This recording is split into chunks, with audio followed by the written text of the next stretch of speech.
সবসময় তো অন্যরকম ভিডিও বানাই, কিন্তু আজকে একটা প্রতিবাদী ভিডিও আসলে না বানালে হতেছে না। তো আপনারা এই যে স্ক্রিনের উপর দেখতে পারতেছেন একটা ছেঁড়া ১,০০০ টাকার নোট। তো এই টাকাটা কোত্থেকে আসছে জানেন?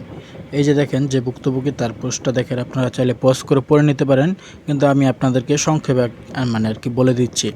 তো সে তার স্যালারি ঢুকে সাউথ ইস্ট ব্যাংকের এটিএম কার্ডে, মানে হচ্ছে আপনারা জানেন যে অনেক মিল ফ্যাক্টরিতেই আর কি ব্যাংকের এটিএম কার্ডে স্যালারি দেয়। তো ওর স্যালারিটা সাউথ ইস্ট ব্যাংকের এটিএম কার্ডে আসে। তো আসার পরে উনি যেহেতু মানে এটিএম কার্ডে আসছে, সেহেতু এটিএম বুথ থেকে টাকা উঠাবেন, এবং সে যখন এটিএম বুথ থেকে টাকা উঠাইতে যায় তখন তার কাছে ৩টা ছিঁড়া ১,০০০ টাকার নোট আসে, এবং ৩টা ছিঁড়া ১,০০০ টাকার নোট আসার পর ২টা সে কোনো রকম চালাই নিছে। কিন্তু এই যে যেই নোটটা আপনারা স্ক্রিনশটে দেখতে পারতেছেন, এই নোটটা তার কোনোভাবে চালানো সম্ভব না। এটা কেউ আসলে নিবে না, যদি কোনো মানে পাগল থাকে সেও বুঝবে যে এই নোট চলবে না। ঠিক আছে? তো এই ব্যাপারটা যখন সে ব্যাংকে যায় আলোচনা করার জন্য যে এই নোটটা ছিঁড়া আসছে, তো ব্যাংক কর্তৃপক্ষরা বলে যে আপনার কাছে কোনো প্রমাণ আছে কিনা। তো তিনি তখন বলে যে আপনাদের ব্যাংকের যে মানে এটিএম বুথে যে সিসিটিভি ফুটেজ রয়েছে সেটা চেক করেন।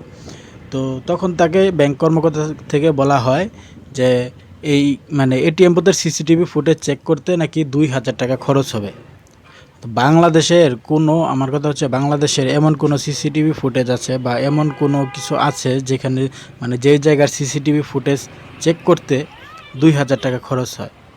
আর তার কিন্তু মানে যেই সময় টাকা উঠাইছে সেই সময় ডেট টাইম সবই মনে আছে, শুধু সেই সময়টা চেক দিবে যে মানে সেই ছেঁড়া টাকাটা ক্যামেরায় আসছে কিনা।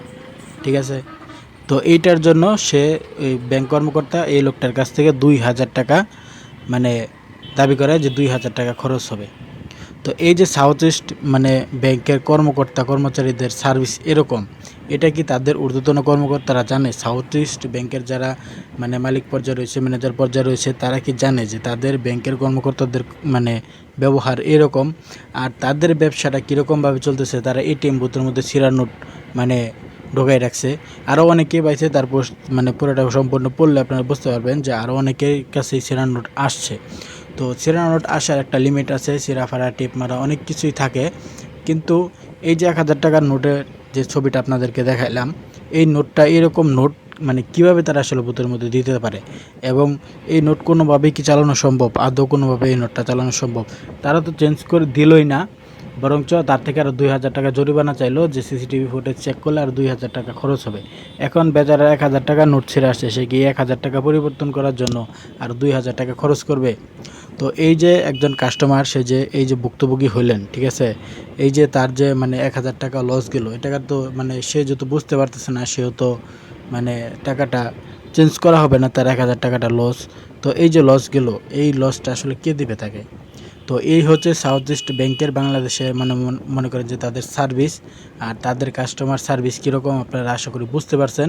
তো আমি কোনো ব্যাংকের দালাল না বা কোনো ব্যাংকের পক্ষ নিয়ে কথা বলি না বা কোনো কিছু না। এই পোস্টটা আমার সামনে পড়ছে এবং আমি দেখার পর বুঝতে পারলাম যে একজন শ্রমিক যে কিনা ১৫,০০০ টাকা মাসে বেতন পায়, তার কাছে যদি ৩টা ছিঁড়া নোট আসে ১,০০০ টাকার নোট, তাহলে তার মানে তো মানে কত বড় একটা লস সেটা আপনারা বুঝতে পারতেছেন না। এবং তার পাশাপাশি যদি একটা নোট সে চালাইতেই না পারে, তাহলে তার কাছে মানে কেমন লাগবে আপনি একবার চিন্তা করে দেখেন। আর এই ধরনের ব্যাংক কর্মকর্তাদের জন্য মানে কি বলবো, আসলে এদের কিছু বলার নাই। আর সাউথ ইস্ট ব্যাংকের কেমন সার্ভিস আপনারা আশা করছি মানে বুঝতে পারছেন।